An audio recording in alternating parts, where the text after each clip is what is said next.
Everything we have learned so far has been an introduction to what is the most important element in silent prayer, the fifth and final nothing, which is the act of faith.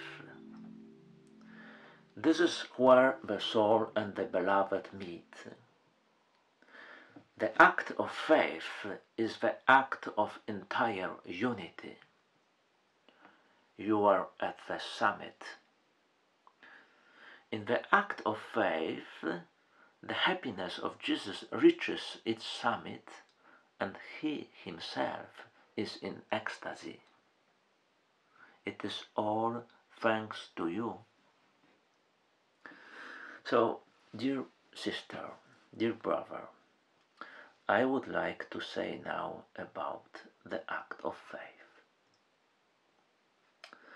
Silent prayer leads to the act of faith. In the act of faith, man unites with God. Here the beloved gives himself entirely to the bride, and the bride to him. Here the words of the Song of Songs are fulfilled. My beloved is mine, and I am his.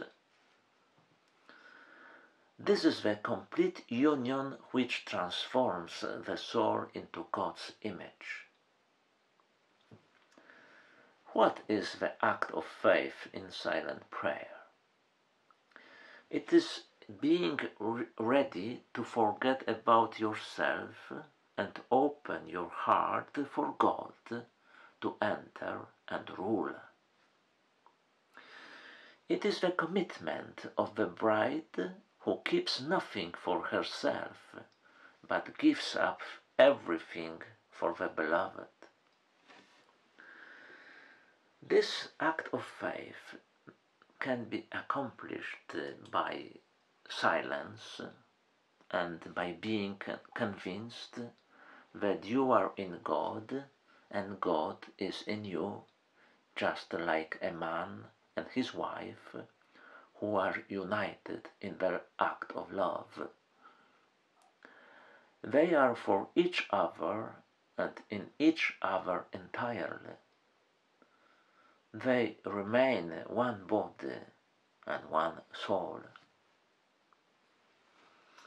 The act of faith can be accomplished also by concentration and accepting God through your whole being, just as a sponge absorbs water.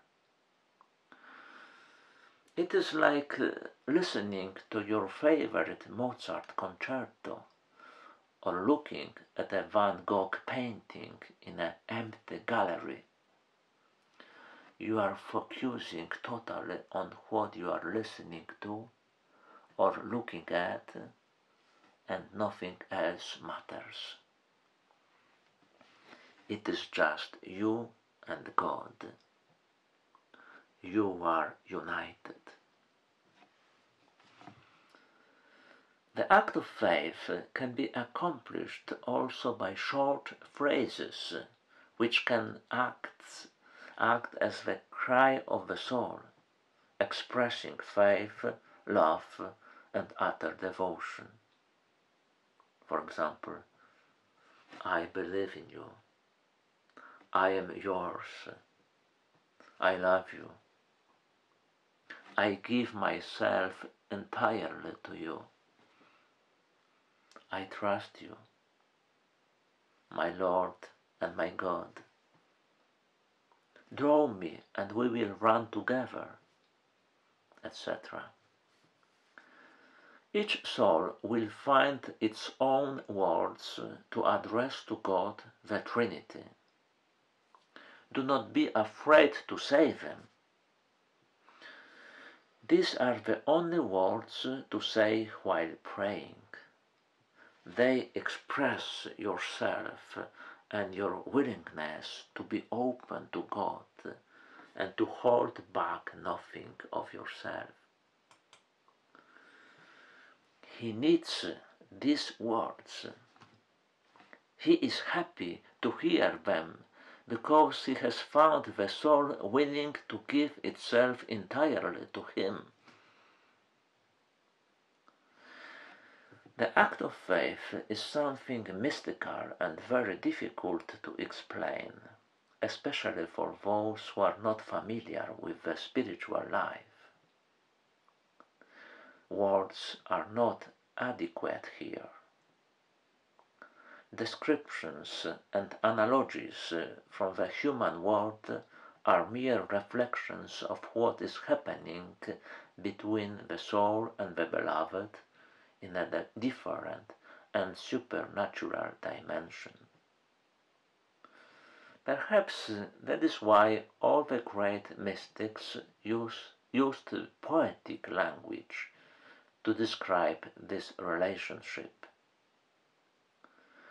This is how it was described in one of the most beautiful books of the Old Testament, the Song of Songs. Beloved, how beautiful you are, my beloved! How beautiful you are! Our bed is the greensward. Bride, I found him whom my soul loves. I held him, and I would not let him go. Beloved, you ravish my heart, my sister, my promised bride. You ravish my heart with a single one of your glances. How delicious is your love, more delicious than wine.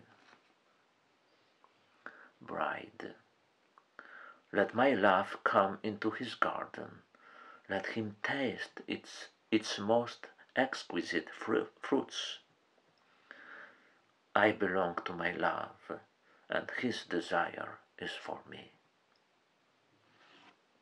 End of quotation. If you want to understand the act of love in silent prayer, do it every day. You will soon find out that you cannot live without it. According to St. John of the Cross, the act of faith is the only way to unite the soul with God. This is how Saint Therese of Lisieux expresses it. I quote,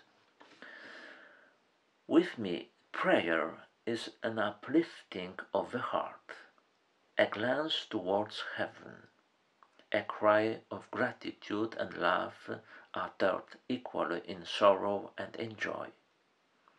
In a word, it is something noble, supernatural, which expands my soul and unites it to God." End of quotation. It is important to mention that these words occur in fourth part of the Catechism of the Catholic Church, which deals with prayer. It is as though these words provide a summary of the whole study of Christian prayer. Nobody, neither you nor I, is excluded from the possibility of sharing this joy of union with God. If we create no boundaries, God will act.